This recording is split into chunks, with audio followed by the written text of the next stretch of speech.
Amritsar 13th April 1919 Baisakhi పండుగ. వేల కుటుంబాలు ఒక వాల్డ్ గార్డెన్ లో, వాల్డ్ గ్రౌండ్ లో, అంటే గోడ మొత్తం కంప్లీట్ గా గోడతో కవర్ చేసిన గ్రౌండ్ లో గ్యాదర్ అవుతారు పండుగ సెలబ్రేట్ చేసుకోవడానికి. ఈ గ్రౌండ్ కి ఒక్కటే దారి, రావడానికి పోవడానికి ఒకటే దారి, ఒకటే గేటు. ఎందుకంటే చుట్టూ ఎత్తైన ప్రహారీ గోడ. సో ఇట్లా వేల మంది జనాలు కూడి ప్రశాంతంగా వాళ్ళ పని, వాళ్ళ గ్యాదరింగ్ వాళ్ళు చేసుకుంటున్నప్పుడు ఒక British Indian army officer 50 rifle men తోని ఈ గ్రౌండ్ లోకి ఎంటర్ అవుతాడు. గూర్ఖా రెజిమెంట్, సిక్ రెజిమెంట్ కి సంబంధించిన సోల్జర్స్ వీళ్ళు. ఈ 50 రైఫిల్ మెన్ తోని, ఈ 50 సోల్జర్స్ తోని గ్రౌండ్ లోకి ఎంటర్ అయ్యి ఎటువంటి వార్నింగ్ అనేది ఇవ్వకుండా ఫైరింగ్ ఆర్డర్ ఇస్తాడు. ఓపెన్ ఫైర్ చేపిస్తారు. నెక్స్ట్ 10 నిమిషాల పాటు 10 minutes ఓపెన్ ఫైర్. మళ్ళీ గుర్తుపెట్టుకోండి, ప్రజలకి ఇంకెక్కడికి కూడా వెళ్ళడానికి వీల్లేదు. 1650 బుల్లెట్లు ఫైర్ చేయబడతాయి. 1000 నుండి 1500 మంది సంపబడతారు. అమాయకపు ప్రజలు సంపబడతారు. దీంట్లో ఆడవాళ్ళు ఉన్నారు, పిల్లలు ఉన్నారు. అండ్ మనకి ఎగ్జాక్ట్ నంబర్ కూడా తెలిసేదానికి అవకాశం లేదు. ఎందుకంటే ఫైరింగ్ తర్వాత కర్ఫ్యూ పెట్టారు. కర్ఫ్యూ అంటే ఏంటి? ఫ్యామిలీస్ వెళ్ళి శవాలను తీసుకొచ్చుకునే దానికి సౌలతి కూడా లేదు. ఫస్ట్ చంపిర్రు. ఎందుకు చంపిర్రు అన్నది ఒక ప్రశ్న. చంపిన తర్వాత సచ్చిన శవాలను కూడా తీసుకొనియలేదు. అది అమానుషత్వం. ఈ ఇన్సిడెంట్ నే జలియన్ వాలా బాగ్ మ్యాసకర్ అంటారు. బ్రిటిష్ కుక్కలు ఇండియాలోకి వచ్చి చేసిన దారుణాల్లో ఇదొకటి. 200-300 సంవత్సరాల పాటు బ్రిటిష్ వాడు ఇండియాలో ఉన్నన్ని రోజులు ఇలాంటి సంఘటనలు, ఇలాంటి క్రూయల్ మ్యాసకర్స్ వందల వేల సంఖ్యలో జరిగిన ఇండియాలో. బ్రిటిష్ వాడు చేసిండు ఇండియాలో. ఇది వాస్తవం. చాలా సంఘటనల్ని రికార్డ్ లోంచి కూడా డిలీట్ చేయడం జరిగింది, ఎలిమినేట్ చేయడం జరిగింది. ఈ డాక్యుమెంటేషన్ డిలీషన్ గురించి ఒక సెపరేట్ వీడియోలో మనం హ్యాండిల్ చేద్దాము. ఏ డాక్యుమెంట్స్ ఏ కారణాల వల్ల డిలీట్ చేయడం జరిగిందో, బర్న్ చేయడం జరిగిందో అని. బట్ ఈ రోజు మన ఎపిసోడ్ బ్రిటిష్ వాడి గురించి కాదు. బ్రిటిష్ వాడి గురించి మనం చాలా మాట్లాడినాం, ముందు కూడా మాట్లాడుతూనే ఉందాం. But today's episode is about sepoys, the great Indian sepoys, the collaborator class.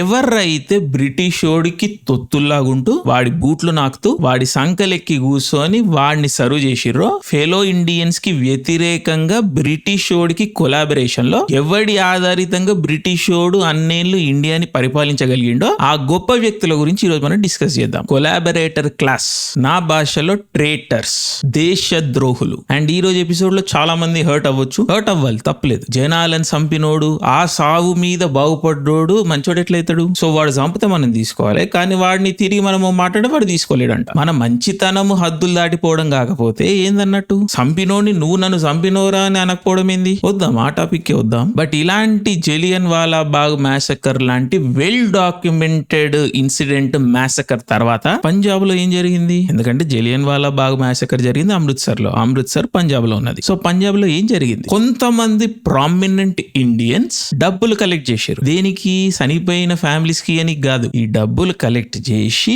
ఎవడైతే ఈ మ్యాసకర్, ఈ ఊచకోతని సృష్టించిండో, ఇంతమంది జనాల్ని చంపిండో, వానికి గిఫ్ట్ లాగా ఇచ్చారు అన్నట్టు. Yes, this happened in our very own India. And ఈ పని చేసింది ఇండియన్సే. It's true.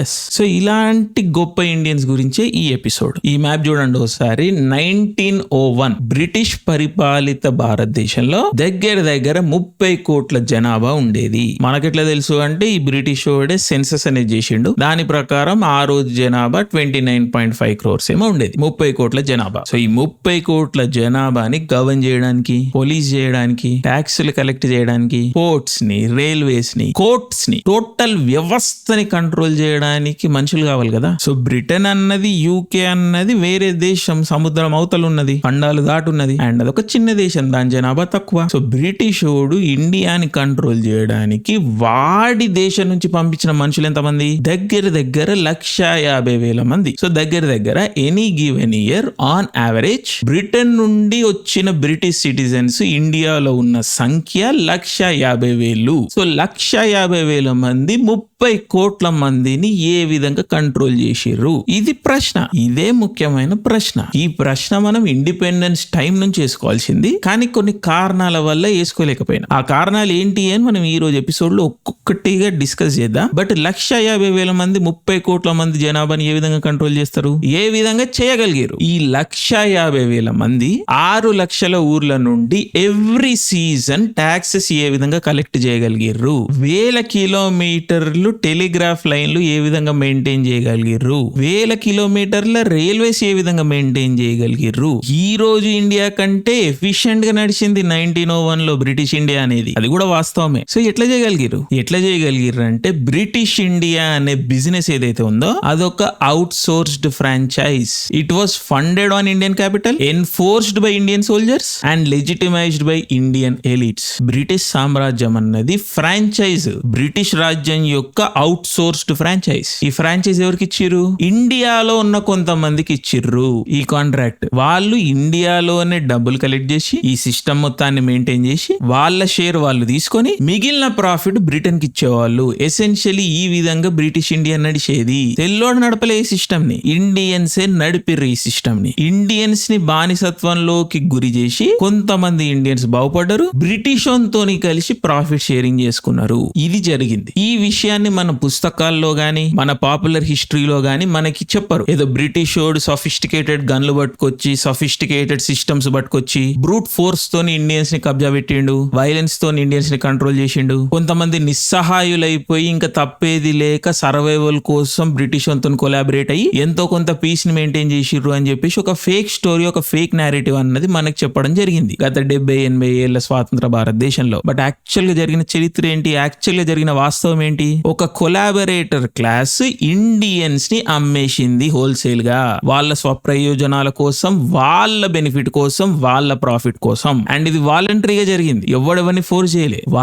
వాళ్ళంతట వాళ్ళే వెళ్ళి బ్రిటిష్ వాడి బూట్లు నాక్కుంటూ తర్వాత వాడిచ్చే తాయిలాలను తీసుకుంటూ ఫెలో ఇండియన్స్ ని క్రష్ చేసి భారతదేశాన్ని ఫ్రాంచైజీ లాగా మార్చి గిఫ్ట్ ఇచ్చిర్రు బ్రిటిష్ వానికి. ఎస్, ఇదే జరిగింది. సో ఒక కొలాబరేటర్ క్లాస్ రోల్ దీంట్లో చాలా చాలా క్లియర్ గా ఉన్నది. They are active participants, secondary players కాదు, యాక్టివ్ పార్టిసిపెంట్స్. భారతీయుల్ని ఇంత అమానుషత్వానికి గురి చేయడంలో వీళ్ళు యాక్టివ్ పార్టిసిపెంట్స్. అండ్ భారతదేశానికి స్వాతంత్రం వచ్చిన తర్వాత కూడా this very collaborator class, this very తొత్తులు took control of India. And వాళ్ళే ఈ రోజు కూడా చాలా విషయాలు భారతదేశంలో కంట్రోల్ చేస్తూ వస్తున్నారు. సో ఈ మొత్తం వ్యవస్థని మనం అర్థం చేసుకోవాలంటే మనం ఆరిజిన్ పాయింట్ కి పోవాలి. So the year is 1757. Bengal Mughal empire లో రిచెస్ట్ ప్రావిన్స్. అప్పటి British East India company Bengal ని బై ఫోర్స్ క్యాప్చర్ చేయలేదు, మిలిటరీ ద్వారా క్యాప్చర్ చేయలేదు. రాబర్ట్ క్లైవ్ దగ్గర జస్ట్ 3,000 ఆర్మీ ఉండేది. అదే బెంగాల్ నవాబ్ దగ్గర 50,000 సంఖ్య పైన ఆర్మీ ఉండేది అని ఎస్టిమేట్స్ ఉన్నాయి. సో 3,000 మందితోని రాబర్ట్ క్లైవ్ అనేవాడు యుద్ధం ఎట్లా గెలిచిండు బెంగాల్లో? బ్యాటిల్ ఆఫ్ ప్లాసీలో డీల్ ద్వారా. ఈ డీల్ ఎవరి మధ్యలో జరిగింది? రాబర్ట్ క్లైవ్ కి మీర్ జాఫర్ కి మధ్యలో. ఈ మీర్ జాఫర్ ఎవడు? నవాబ్ సిరాజుద్దౌలా యొక్క కమాండర్. సో ఒక డీల్ అరేంజ్మెంట్ ముందే వచ్చేసారు. నవాబ్ గాని డిచ్చు కొట్టేసి కమాండర్ రాబర్ట్ క్లైవ్ ఒక అరేంజ్మెంట్ చేసుకురు. ఆ విధంగా British East India company Bengal ని కంట్రోల్ లోకి తెచ్చుకుంటది. ఇది మనకు అందరికి ట్రెడిషనల్ గా హిస్టరీ బుక్స్ లో చెప్పే స్టోరీ. కానీ ఒక ఇంపార్టెంట్ డీటెయిల్ మనకి ఈ స్టోరీలో చెప్పరు, అది మిస్ అయితా వస్తుంది. ఆ డీటెయిలే ద ఫ్యామిలీ ఆఫ్ జగత్ సేట్. జగత్ సేట్ అనే ఫ్యామిలీ ఆ టైంలో ఒక ఇంపార్టెంట్ బ్యాంకింగ్ ఫ్యామిలీ. జగత్ సేట్ అనేది ఒక title, banker of the world. ఈ ముఘల్ కోర్ట్ లోనే ఇవ్వబడింది ఈ టైటిల్. సో ఈ జగత్ సేట్ ఫ్యామిలీ అనే వాళ్ళు ముఘల్ సామ్రాజ్యంలోనే పెరిగిర్రు. వీళ్ళేమి స్వాతంత్ర సమర యోధులు కాదు. ఎవరైతే బెంగాల్ నవాబులు ఉన్నారో వీళ్ళు ఈ ప్రాంతంలో, బెంగాల్ ప్రాంతంలో జనాలని ఘోరమైన టార్చర్ పెట్టేవాళ్ళు. లైక్ అట్రాసిటీస్, అవి మనం ఇంకా లెక్కేసుకుంటూ పోతే those are unspeakable atrocities. So Bengali ప్రజలు నవాబ్ కింద సఫర్ అయితానే ఉన్నారు. సో ఇలాంటి సెటప్ లో కూడా obviously as always Indian collaborators ఉన్నారు. ఈ బయటోనికి తొత్తుల్లాగుంటూ వాళ్ళని వాళ్ళు బెనిఫిట్ చేసుకునే తత్వము ఇదేదో బ్రిటిష్ తోని, ఫ్రెంచ్ తోని, యూరోపియన్స్ తోని ఇండియాలో లేదు, లేదా స్టార్ట్ కాలేదు. అనాది నుండి వేల సంవత్సరాల నుండి ఎవడు ఎవడు ఇండియాని అటాక్ చేయడానికి వచ్చినా వానికి సపోర్ట్ చేస్తూ కొంతమంది ఇండియన్స్ నిలబడతారు. ఏ స్టేజ్ కి ఆ స్టేజ్ లో వాళ్ళని వాళ్ళు డెవలప్ చేసుకోవడానికి చూసిరు, డెవలప్ అయ్యారు కూడా చాలా మంది. సో శత్రువులతో కొలాబరేట్ అయ్యి ఫెలో ఇండియన్స్ కి వెన్నుపోటు పొడిచే ప్రక్రియ ఏదైతుందో అది వేల సంవత్సరాల నుండి కొంతమంది ఇండియన్స్ చేస్తానే వచ్చారు. దీంట్లలో కూడా స్పెసిఫిక్ గా కొన్ని కులాలు అనేటివి ఉంటాయి, అది మనం ఎప్పుడన్నా వేరే టైంలో మాట్లాడుకుందాం. బట్ కన్సిస్టెంట్ గా కొన్ని గ్రూప్స్ భారతదేశాన్ని ఎవడు అటాక్ చేయడానికి వచ్చినా, ఎవడు కబ్జా చేయడానికి వచ్చినా వీళ్ళు వెళ్ళి వాళ్ళతో గెలిచేటోళ్ళు, తద్వారా వాళ్ళని వాళ్ళు బెనిఫిట్ చేసుకునేవాళ్ళు. సో బెంగాల్ నవాబ్ అనేటోడు బెంగాల్ ప్రాంతాన్ని పట్టి పీడిస్తున్న టైంలో కొంతమంది ఇండియన్స్ ఆ వ్యవస్థలో కూడా బాగుపడ్డారు. దాంట్లో ఒక ఫ్యామిలీ ఈ జగత్ సేట్ అనే family. But obviously nothing is enough కదా, గ్రీడ్ కి ఆశకి హద్దులు లేవు కదా. ఎంత పైసలు ఉన్నా, ఎంత ప్రామినెన్స్ ఉన్నా గానీ ఇంకెక్కువ కావాలనిపిస్తుంది కదా. సో ఈ నవాబ్ అనేటోడు ఇష్టం వచ్చినట్టు చేస్తున్నాడు, ట్రేడ్ లో ఇంటర్ఫియర్ అవుతున్నాడు, లోన్లు కట్టించుకుంటున్నాడు, దందాన్ని ఖరాబ్ చేస్తుండు అని చెప్పేసి నవాబ్ గారిని అవుట్ చేయాలి అని చెప్పేసి జగత్ సేట్ అనే ఫ్యామిలీ డిసైడ్ అయింది. ఈ జగత్ సేట్ అనే ఫ్యామిలీ ఇంకొంతమంది పవర్ బ్రోకర్స్, ఇంకా ఫైనాన్షియర్స్, ఎవరి దగ్గర అయితే డబ్బులు స్టేక్స్ ఉన్నాయో వీళ్ళందరూ డిసైడ్ అయ్యారు నవాబ్ గారిని అవుట్ చేయాలి అని చెప్పేసి. సో వీళ్ళు నవాబ్ గాడి ప్లేస్ లో మీర్ జాఫర్ ని పెట్టి మీర్ జాఫర్ ద్వారా బెంగాల్ ని కంట్రోల్ చేయాలి, బిజినెస్ ని పెంచుకోవాలి అని చెప్పేసి ఒక ప్లాన్, ఒక స్కెచ్ చేసిరు. సో మీర్ జాఫర్ గానికి పైసలు ఇచ్చి నవాబ్ కి వెన్నుపోటు పొడిచేలాగా చేసి మీర్ జాఫర్ గాని నవాబ్ చేసిరు. మరి అప్పుడు రాబర్ట్ క్లైవ్ కి ఏంటి ఫాయిదా అని మీరు అడగొచ్చు. Again as always it was about money. So Murshidabad లో ఒక ట్రెజరీని క్రియేట్ చేసి రాబర్ట్ క్లైవ్ గాడికి పర్సనల్లీ చాలా సిగ్నిఫికెంట్ అమౌంట్ లో డబ్బులు ట్రాన్స్ఫర్ చేసిరు. ఆ రాబర్ట్ క్లైవ్ గాడి ఫ్యామిలీ ప్రాబబ్లీ ఈ రోజు కూడా ఆ డబ్బులను అనుభవిస్తూ ఉంటుంటారు. Significant substantial amount of money, generational wealth. ఎవరి పైసలు? భారతీయుడు, బెంగాల్ ప్రావిన్స్ యొక్క జనాల రక్తం అది. బట్ యాజ్ ఆల్వేస్ ఒక్కసారి తెల్లోడిని గేమ్ లోకి ఎంటర్ గానిస్తే వాడు ఎందుకు కూరుకుంటాడు? మీర్ జాఫర్ అనేటోడు ఒక ద్రోహి, బట్ ఆడేం రూలర్ కాదు కదా. సో ఈ విధంగా మెల్లగా బెంగాల్ లోకి తెల్లోడు ఎంటర్ అయిపోయి బెంగాల్ ని మెల్లగా కబ్జా చేసిర్రు. నెక్స్ట్ ఫాలోయింగ్ ఇయర్స్ లో ఇక్కడ ఇంత డబ్బులు ఉన్నాయా అని చూసుకున్నారు, వాళ్ళే ట్యాక్స్ కలెక్షన్లు స్టార్ట్ చేసుకున్నారు. జగత్ సేట్ అనే ఫ్యామిలీ ఏమనుకున్నది, వాళ్ళ ట్రేడ్ ని కాపాడుకున్నాము అని అనుకున్నారు. కానీ యాక్చువల్గా వాళ్ళు చేసింది ఏంటి, ఈ మొత్తం భారతదేశం యొక్క ట్యాక్సేషన్ మెషినరీని ఒక ప్రైవేట్ సంస్థకి, ఒక కమర్షియల్ కార్పొరేషన్ కి వాళ్ళు గుత్తానికి ఇచ్చేసిర్రు. So what does this mean? Indian financiers finance the colonisation of India. We seed funded our own colonisation. Yes, మన బానిసత్వాన్ని మనమే సీడ్ ఫండ్ చేసుకున్నాం. దాని ఇన్వెస్ట్మెంట్ మన Indians, so called Indians seed fund చేసిర్రు. అఫ్ కోర్స్ మొగలోన్ కింద మనం కబ్జాలనే ఉన్నాం, మనం బానిసత్వంలోనే ఉన్నాం, అక్కడేమి ఫ్రీడమ్ లో ఉన్నామో అని నేను చెప్తలేను. కానీ ఏదైతే ఎక్స్ట్రాక్షన్ పాలసీ ఉందో, బ్రిటిష్ వాడు ఏవైతే దారుణాలు క్రియేట్ చేసిండు ఇండియాలో, ఆ ప్రాసెస్ ని ఓపెన్ అప్ చేసింది ఎవరు? As always Indians with self interest. వాళ్ళ పర్సనల్ గెయిన్ కోసం భారతదేశాన్ని అమ్మేసారు, కొలాబరేటర్ క్లాస్. అండ్ ఈ ఫ్యామిలీస్ ఎవరైతే ఈ ప్రాసెస్ ని ఓపెన్ అప్ చేసిరో they continue to benefit in this system. ఇలాంటివి మనకు కొన్ని వందల ఎగ్జాంపుల్స్ దొరుకుతాయి. ఈ బ్రిటిష్ ఈస్ట్ ఇండియా కంపెనీ ఆగడాలు మితిమీరిపోతున్నాయి. మెల్లమెల్లగా ప్రతి రాజ్యాన్ని వీళ్ళు కబ్జా చేయడానికి వస్తున్నారు. ఇంకా కొంతమంది తట్టుకోలేక 1857 రెబెలియన్ అన్నది స్టార్ట్ చేస్తారు. ఏదైతే so called first war of independence అంటారో అది నడుస్తా ఉన్నది. Again first war of independence అన్నది అదొక వేరే డిఫరెంట్ డిస్కషన్. కొన్ని దశాబ్దాల నుండి ట్రైబల్ రెబెలియన్స్ అన్నవి జరుగుతూనే వచ్చినాయి. సో 1857 రెబెలియన్ ని ఎందుకు ఫస్ట్ వార్ ఆఫ్ ఇండిపెండెన్స్ అంటారు అన్నది అదొక డిబేట్ డిస్కషన్. బట్ నందలేస్ 1857 రెబెలియన్ ఏదైతే జరిగిందో ఈస్ట్ ఇండియా కంపెనీకి వ్యతిరేకంగా, అక్కడ మనం చూసుకుంటే ఒకసారి రాణి లక్ష్మీబాయి ఆఫ్ ఝాన్సీ, ఎవరినైతే మనం ప్రేమగా ఝాన్సీ లక్ష్మీబాయి అని పిలుచుకుంటామో, ఆవిడ గ్వాలియర్ సంస్థానానికి వెళ్తుంది సపోర్ట్ కోసం. గ్వాలియర్ ని కంట్రోల్ చేస్తూ వస్తున్నది ఎవరు? సింధియా ఫ్యామిలీ.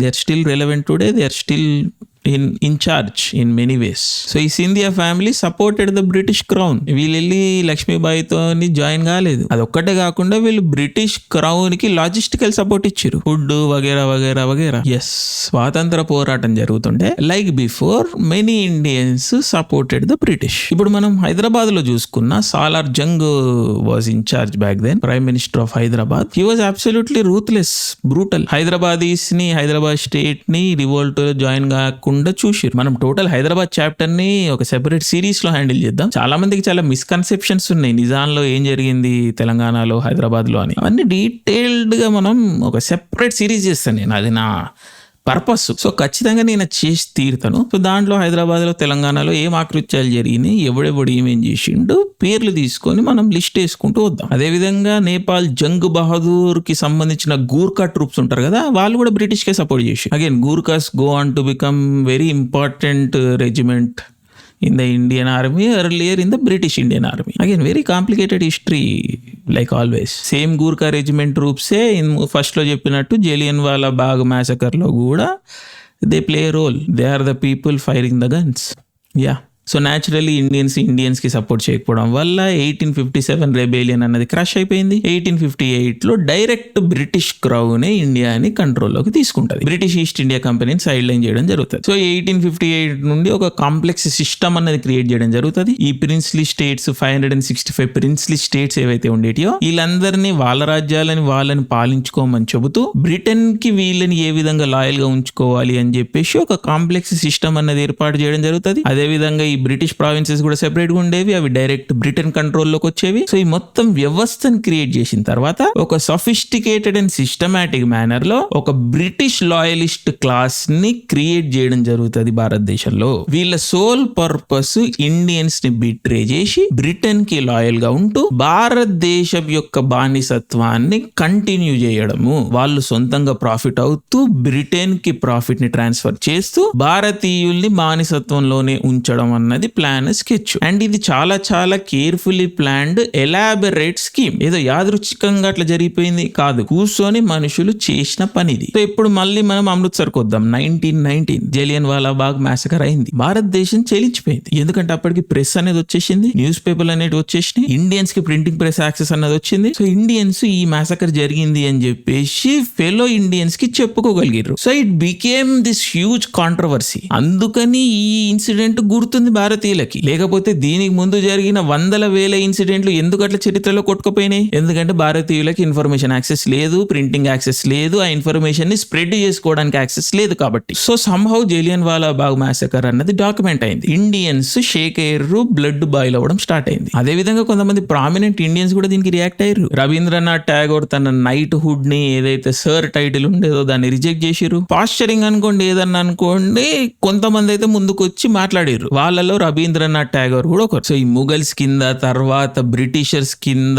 బాగుపడ్డ ఫ్యామిలీలో ఠాగూర్ ఫ్యామిలీ ఒకటి ఉందని కంప్లైంట్ ఉన్నది, నాకు కూడా ఉన్నది. వీళ్ళు బెనిఫిట్ అయ్యారు ఈ వ్యవస్థలో, వీళ్ళ రోల్ కూడా ఉన్నది ఎక్స్ప్లాయిటేషన్ లో, జనాల ఎక్స్ప్లాయిటేషన్ లో అన్నది వాస్తవం. But Rabindranath Tagore at least had the courage to do something, to call out the British on something. So ఆ విషయంలో మనం రెస్పెక్ట్ ఇవ్వాలి. ఎందుకంటే మిగిలిన వాళ్ళు ఆ మాత్రం కూడా చేయలేకపోయారు కదా. ఏం చేసిన బ్రిటిష్ వాడు వావా సార్ అనుకుంటూ వచ్చారు కదా. సో ఇంత అకృత్యాలు జరుగుతున్నప్పుడు భారతదేశంలో పంజాబ్ లో ఇంత పెద్ద మ్యాసకర్ జరిగిన తర్వాత ఆ టైం నాటి పంజాబ్ గవర్నర్ ఎవడైతే ఉన్నాడో, లెఫ్టినెంట్ గవర్నర్ మైకిల్ ఓడ్వైర్, ఎవడైతే ఈ మార్షల్ లా పెట్టిండో అండ్ ఎవడైతే జనరల్ డయర్ ఉన్నాడో, ఎవడైతే ఈ ఊచకోతని ఎగ్జిక్యూట్ చేసిండో, వీళ్ళిద్దరి మీద బ్రిటన్ లో చాలా ఎంక్వైరీలు, అప్రోర్ అన్నది జరిగింది. ఇక తెల్లోని కథలు కదా అవి. ఒక చేత్తోనేమో మనుషుల్ని చంపుతా ఉంటాడు, ఇంకో చేత్తోనేమో చట్టము న్యాయము అని కళ్ళు మూసుకుంటా ఉంటాడు. సో ఇట్లా వాడే చంపుతాడు, కానీ మళ్ళీ వాడే ఇట్లా కాంట్రవర్సీలు అవన్నీ క్రియేట్ చేస్తూ ఉంటాడు. సో బ్రిటన్ లో ఏదో నామమాత్రానికి ప్రజలు మీడియా మొత్తుకుంటున్నప్పుడు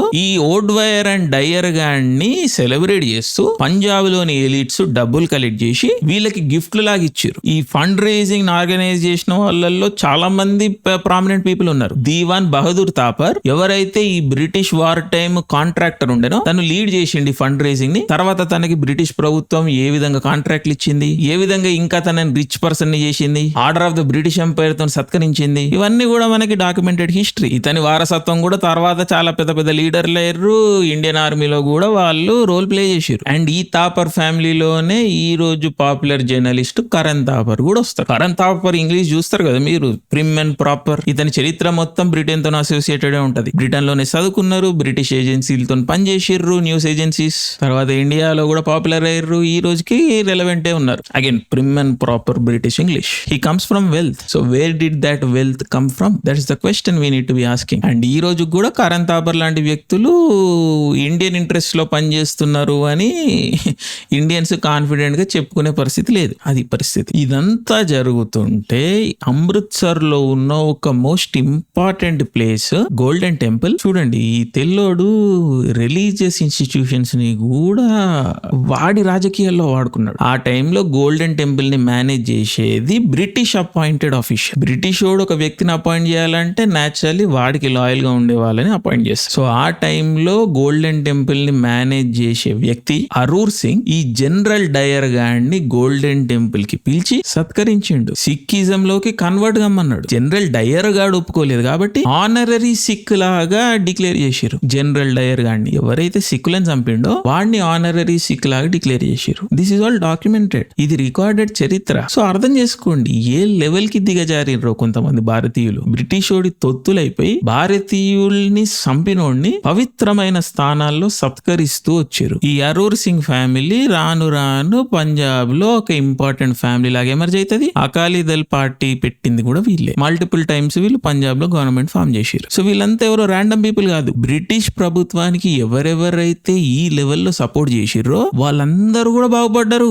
ఏ లెవెల్ కి బాగుపడ్డారంటే వాళ్ళ తరం తర్వాత తరం ఇన్ని తరాలు ఈ రోజు కూడా కంట్రీని కంట్రోల్ చేస్తూ వస్తున్నాయి. So this is not some random one of event. This collaborator class is benefiting and controlling India even today. So అర్థం చేసుకోండి the gravity of the situation here. So ఈ సిమ్రన్జిత్ సింగ్ మాన్ ఎవరైతే ఉన్నారో అకాలీదళ్ ప్రెసిడెంట్ అరూర్ సింగ్ మనవాడు మొన్నటికి మొన్న అంటుండు మా తాత కరెక్ట్ పని చేసిండు అని. So they are not ashamed or afraid. They are claiming their history proudly. So అర్థం చేసుకోండి. సో బ్రిటిష్ కలోనియల్ ప్రభుత్వము ప్రతి కమర్షియల్ ఇన్స్టిట్యూషన్ లో, ప్రతి రిలీజియస్ ఇన్స్టిట్యూషన్ లో, ప్రతి సివిక్ ఇన్స్టిట్యూషన్ లో వాళ్ళ సపోర్ట్ లో ఉండే వ్యక్తులని అపాయింట్ చేసేది. అండ్ వీళ్ళు కూడా బ్రిటిష్ వాడు ఏ అట్రాసిటీ కమిట్ చేసినా కరెక్ట్ చేసిరు సార్ బ్లడీ ఇండియన్స్ తప్పు అని చెప్పేసి వీళ్ళు ఇంకా కూర్చోమంటే పండి సాష్టాంగ నమస్కారాలు చేసే పద్ధతి. ఆ విధంగా సపోర్ట్ చేస్తా వచ్చారు బ్రిటిష్ వాడిని. ఎందుకు? పైసల కోసం, పవర్ కోసం. they succeeded. And for their success the whole of India is suffering today. ఆ రోజు సఫర్ అయ్యిండు భారతీయుడు అనేవాడు. అండ్ ఆ సఫరింగ్ అన్నది స్వాతంత్రం తర్వాత కూడా కంటిన్యూ అయితానే వస్తున్నాయి. ఎందుకంటే వీళ్ళ అబద్ధాలని కప్పిపుచ్చడానికి భారతదేశం సఫర్ అయితే వస్తున్నాయి. ఇంకొక ఎగ్జాంపుల్ చూడండి. శోభా సింగ్ 1911 లో బ్రిటిష్ గవర్నమెంట్ కల్కత్తా నుండి క్యాపిటల్ ఢిల్లీకి షిఫ్ట్ చేస్తుంది. ఎందుకు అంటే బెంగాల్లో విప్లవాలు, రెవల్యూషనరీస్ వీళ్ళందరూ దమ్ చేసి పెట్టారు బ్రిటిష్ గవర్నమెంట్ ని. సో ఢిల్లీలో కొత్త క్యాపిటల్ కట్టాలని ఫిక్స్ అవుతారు. ఎప్పుడు కొత్త క్యాపిటల్ కట్టినా గానీ కొంతమంది స్కామర్లు, కొన్ని గ్రూపులు రియల్ ఎస్టేట్ గేమ్ ఆడతారు. పవర్ లో ఎవరు ఉంటే వాళ్ళకి సంబంధించిన వాళ్ళకి కాంట్రాక్ట్లు ఇచ్చుకోవడం, ఇలాంటి మాస్టర్ స్ట్రోక్లు, మేమే సిటీలు కట్టినామని తిప్పేటోళ్ళు.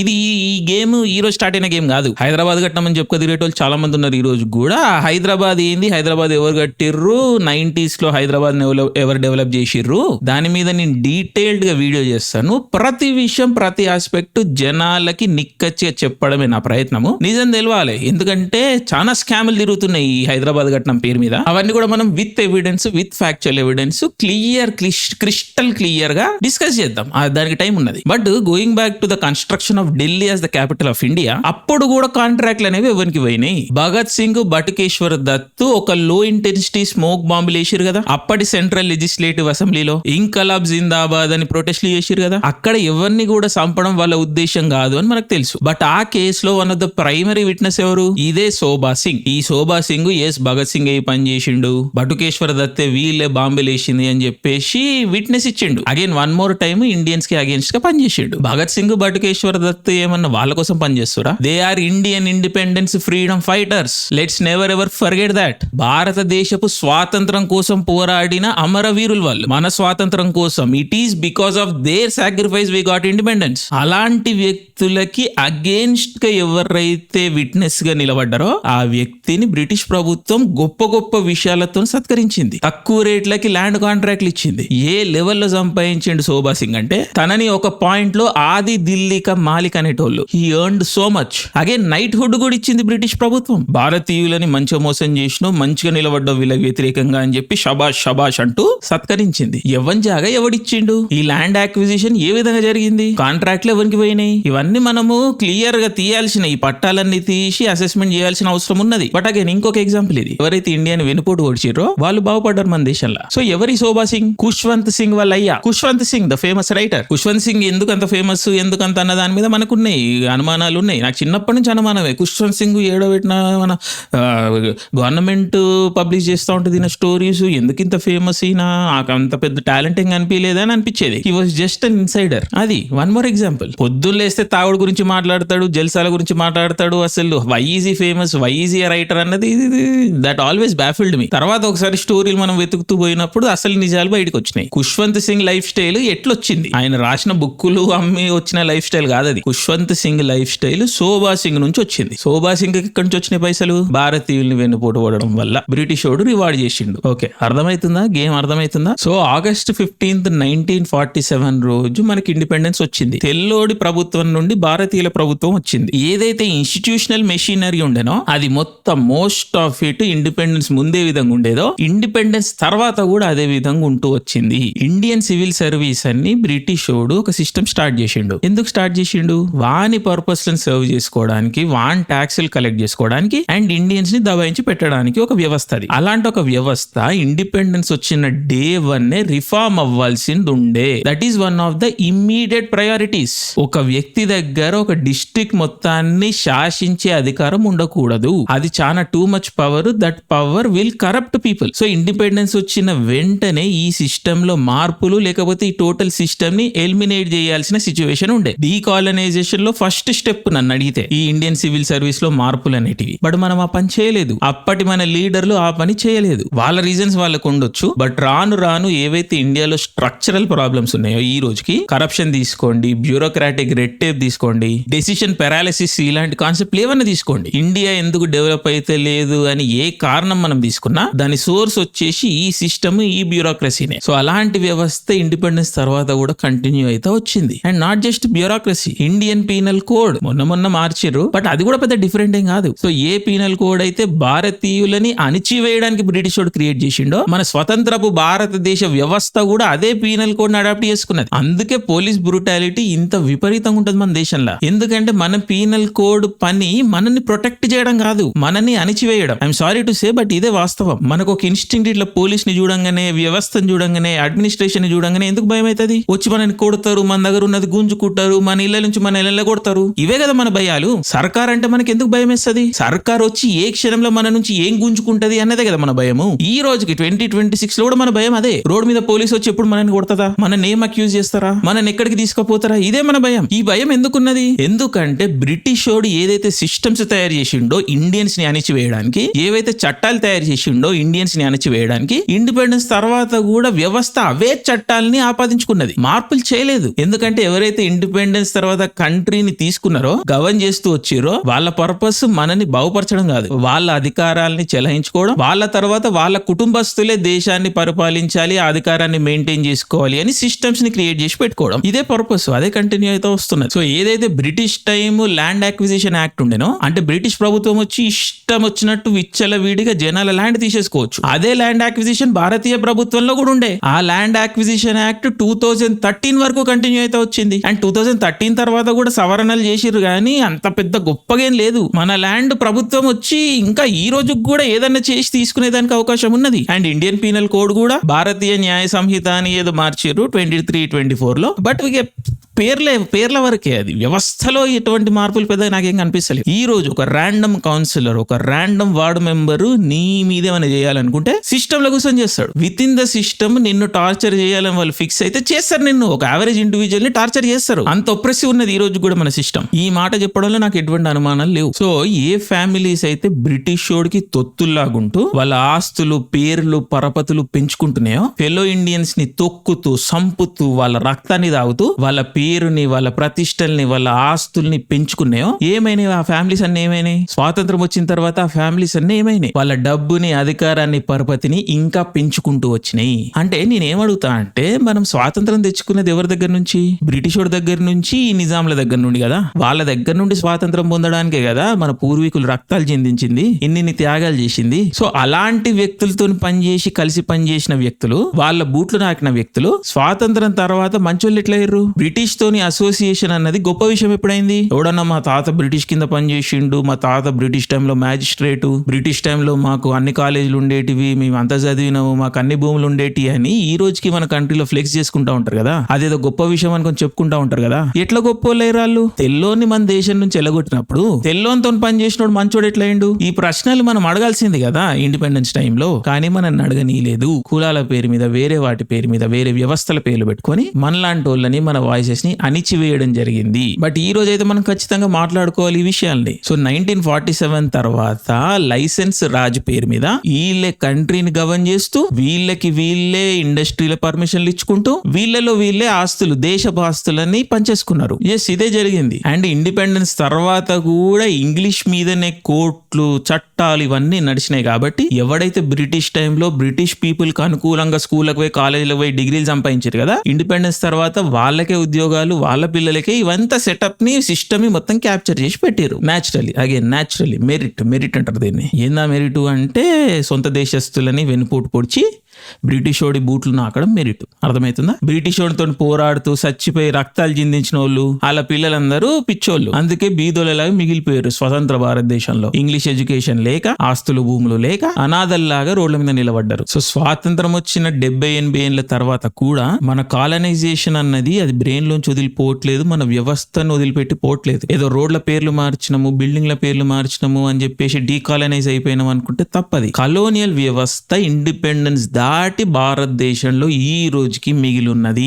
కలోనియల్ టైంలో బ్రిటిష్ ఓడి కింద ఏ కులాలు, ఏ ఫ్యామిలీలు, ఏ వ్యక్తులైతే బాగుపడ్డారో, భారతీయులని వెన్నుపోటు పొడిచి ఏ వ్యక్తులైతే బాగుపడ్డారో, ఏ ఫ్యామిలీలు, ఏ కులాలు అయితే బాగుపడ్డాయో వాళ్ళే ఈ రోజు కూడా భారతదేశాన్ని కంట్రోల్ చేస్తున్నారు. భారతదేశం యొక్క నేరేటివ్ ని కంట్రోల్ చేస్తున్నారు. ఒకసారి ఆత్మచింతన చేసుకోవాలి భారతీయులు. ఎవరికైతే 3-4 తరాల ముందు నుండి ఒక మోతాదుకి మించి భూములు, ఒక మోతాదుకు మించి పవర్ ఉందో, ఒక మోతాదుకు మించిన ఆస్తులు, ఎకనామిక్ యాక్టివిటీస్ ఇవన్నీ ఉన్నాయో, వాళ్ళకి అసలు ఇవి ఏ విధంగా వచ్చినాయి అని చెప్పేసి చూసుకోవాలి. ఆ కులాలు గాని, ఆ వ్యక్తులు గాని, ఆ ఫ్యామిలీస్ గాని, మాకు ఈ అధికారం, డబ్బు ఎక్కడి నుంచి వచ్చిందని వాళ్ళు అడగాలి. చుట్టుపక్కల ప్రజలు కూడా అడగాలి ఈ విషయాన్ని. నీకు ఎట్లా వచ్చింది డబ్బు అని. వాళ్ళని చూసి అదేదో వాడు గొప్పోడు అనుకోవడం కాదు, నీకు ఈ డబ్బు ఎట్లా వచ్చింది అన్న ఆలోచన చేసుకోవాలి. డబ్బు ఒక్కటే ఈ రోజు ప్రయారిటీ అయిపోయింది సొసైటీలో. వాడు డబ్బులు ఎట్లా సంపాదించిండు అన్న ప్రశ్న వాడు అడుగుతలేడు. అందుకని ఈ రోజు పిల్లలు క్రైమ్ ఎందుకు చేస్తున్నారు? నిన్ననే ఒక కేసు వచ్చింది కదా, స్టూడెంట్లు వెళ్ళేసి ప్రిన్సిపల్ ని చంపిరని డబ్బుల కోసం. 10వ తరగతి చదివే పిల్లలకి లక్షల డబ్బు ఎందుకు అవసరం పడ్డది? ఇంటర్నెట్ మొత్తం, సొసైటీ మొత్తం, మీడియా మొత్తం డబ్బు ఒకటే హైయెస్ట్ ప్రయారిటీ అని చెప్తుంది. కాబట్టి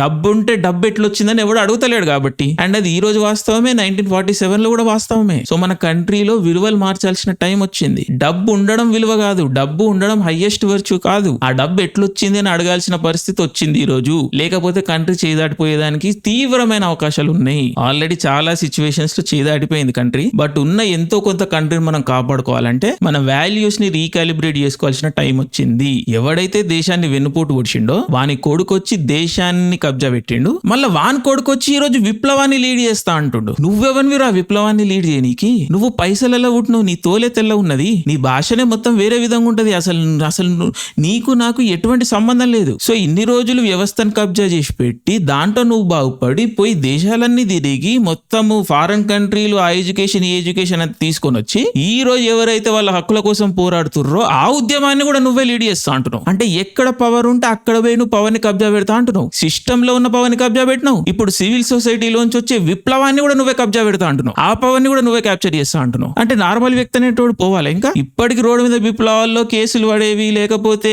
సఫర్ అయ్యేది గరీబోడే. నువ్వు మీద కూర్చొని వీరిని నాడించుకుంటా మళ్ళీ నువ్వు పవర్ ని క్యాప్చర్ చేసి నువ్వే పెట్టుకుంటున్నావు. ఎందుకంటే సిస్టమ్ నీ లోపల ఉన్నది. సిస్టమ్ ఎట్లా గేమ్ ఆడాలి, సిస్టమ్ నుంచి నిన్ను నువ్వు ఎట్లా ప్రొటెక్ట్ చేసుకోవాలి నీకు తెలుసు. రోడ్డు మీద ఉండే గరీబోనికి తెలియదు. సో దాన్ని అడ్వాంటేజ్ తీసుకొని నువ్వు ఇష్టం వచ్చిన ఆట ఆడుతున్నావు. ఎన్ని మోడ్స్ ఆఫ్ పవర్ ఉంటే అన్ని మోడ్స్ ఆఫ్ పవర్ నువ్వు క్యాప్చర్ చేసి పెట్టుకున్నావు. ఎందుకంటే మీడియా నీది, సిస్టమ్ నీది, ఆట ఆడిస్తున్నావు. But this cannot continue. సో మన కంట్రీలో వాల్యూస్ మార్చాల్సిన టైం వచ్చింది. ఎవడు మన కంట్రీలో థాట్ లీడరో మనం చూసుకోవాలి. ఎవడు మన కంట్రీలో పొలిటికల్ లీడరో మనం చూసుకోవాలి. ఎవడు మన ఎకానమీని లీడ్ చేస్తుండో మనం చూసుకోవాలి. ఎవరికి లోన్లు పోతున్నాయి, ఎవరికి అలాట్మెంట్లు పోతున్నాయి, ఎవరికి కాంట్రాక్ట్లు పోతున్నాయి, వాని అయ్యేవాడు వాని తాత ఎవడు, వానికి అధికారం ఎట్లా వచ్చింది చూసుకోవాలి మనం. ఈ రోజు భారతదేశంలో ఎన్ని పొలిటికల్ పార్టీలు ఉంటే అన్ని పొలిటికల్ పార్టీలు, ఎన్ని రాజకీయ ఫ్యామిలీలు ఉంటే అన్ని రాజకీయ ఫ్యామిలీలు, ఎన్ని బిజినెస్ ఫ్యామిలీలు ఉంటే అన్ని బిజినెస్ ఫ్యామిలీలు, ఎన్ని అడ్మినిస్ట్రేటివ్ ఫ్యామిలీలు ఉంటే అన్ని అడ్మినిస్ట్రేటివ్ ఫ్యామిలీలు, ఎన్ని జుడిషియల్ ఫ్యామిలీలు ఉంటే అన్ని జుడిషియల్ ఫ్యామిలీలు, ఎన్ని సెక్యూరిటీ ఫ్యామిలీలు ఉంటే అన్ని సెక్యూరిటీ ఫ్యామిలీలు. వీళ్ళందరూ కూడా తరం తర్వాత తరము వాళ్ళ అధికారాన్ని వాళ్ళ కంట్రోల్ ని ఏ విధంగా మెయింటైన్ చేస్తూ వస్తున్నారు. వీటి గురించి ప్రశ్నలు మనం అడగాల్సిన అవసరం ఉన్నది.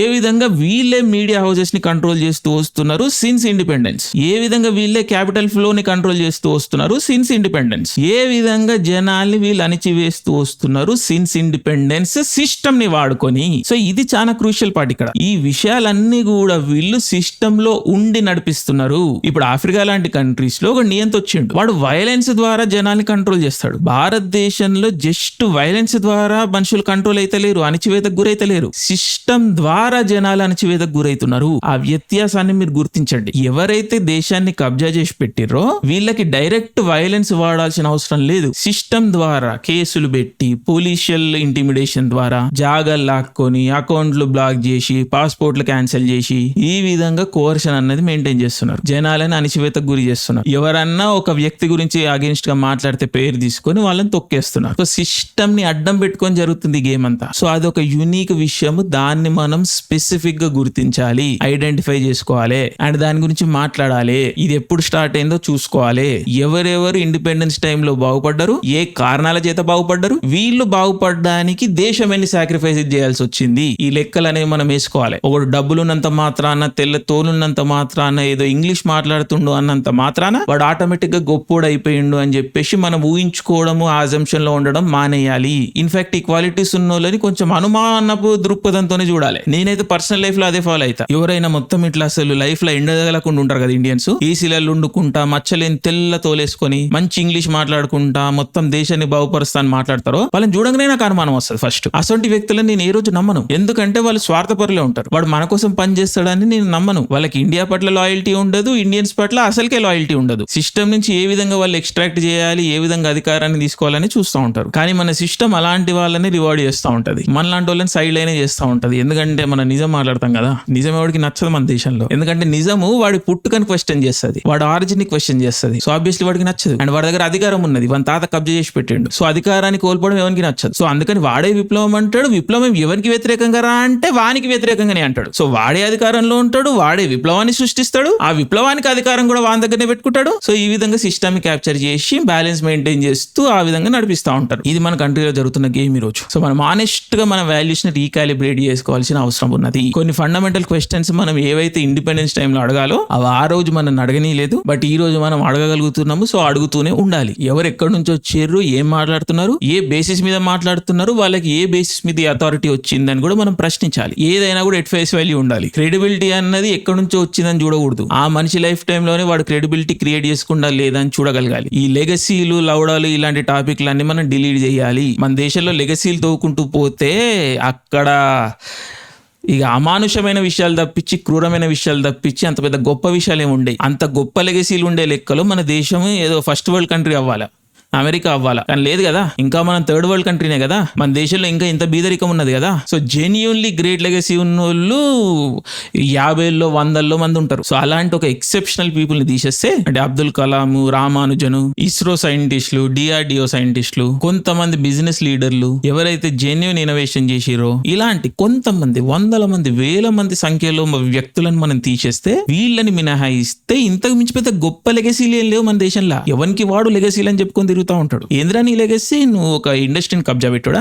ఏం చేసినావని ఇండస్ట్రీని కబ్జా పెడుతున్నాను? ఏంది నీ క్వాలిఫికేషన్ ఏంది? నీ క్వాలిఫికేషన్ ఏంది? నీ అయ్య క్వాలిఫికేషన్ ఏంది? నీ తాత క్వాలిఫికేషన్ ఏంది? నీ ముత్తాత క్వాలిఫికేషన్ ఏంది? ఏం చేసినావు నువ్వు? చెప్పు, ఏం చేసినావు నువ్వు? సిస్టమ్ ని కబ్జా పెట్టుకుని పెద్ద గొప్ప ఫీల్ అవుతున్నావా? సో ఇవన్నీ మనం బంద్ చేయాలి. ఈ లెగసీల పేరు మీద దేని పడితే దాన్ని మనం సెలబ్రేట్ చేయడం బంద్ చేయాలి. ఆఫ్ కోర్స్ ఇదంతా వీళ్ళు మీడియా ద్వారా, సిస్టమ్ ద్వారా ఎన్ఫోర్స్ చేస్తూ ఉంటారు. గొప్ప లేకపోతే మిమ్మల్ని క్యాన్సిల్ చేస్తాము, మిమ్మల్ని బంద్ చేస్తాం అని చెప్పి భయపెడతా ఉంటారు. But nothing doing. ఈ రోజు అవన్నీ నడిచే పరిస్థితి లేదు. ఎవడు కూర్చొని కాకమ్మ కబుర్లు ఇనడానికి రెడీగా లేరు. ఇన్ఫర్మేషన్ ఇస్ డెమోక్రాటిక్, అందరి దగ్గర ఇన్ఫర్మేషన్ ఉన్నది. జనాలు చదవని పరిస్థితిలో నాలంటోళ్ళు ఉన్నారు కూర్చొని ప్రతిదీ వివరంగా చెప్పి ఎక్స్ప్లెయిన్ చేయడానికి. So the cat is out of the bag. రోజులు చెల్లిపోయినాయి. సీరియస్ మార్పులు చేసుకోవాల్సిన అవసరం ఉన్నది ఈ రోజు భారతదేశంలో. ఫ్యూచర్ అన్నది నిలబడాలి అంటే ఖచ్చితంగా సీరియస్ క్వశ్చన్స్ అడగాల్సిన రోజు వచ్చింది. ఈ లెగసీలు, ఈ పంచాయతీలు అన్ని బంద్ చేయాల్సిన రోజు వచ్చింది. సో జెన్యూన్ క్వశ్చన్స్ జనాల నుంచి వస్తాయని కోరుకుంటూ, ట్రూ లీడర్స్ ఆఫ్ ఇండిపెండెన్స్ జనాలు సెలబ్రేట్ చేయాలని కోరుకుంటూ, ఆశిస్తూ, రానున్న దశాబ్దాల్లో ఇండియాస్ యూత్ ఇండియాని బెటర్ ప్లేస్ కి తీసుకెళ్తది అని కోరుకుంటూ, ఆ నమ్మకం పెట్టుకుంటూ ఈ వీడియోని ఎండ్ చేస్తున్నాను. సో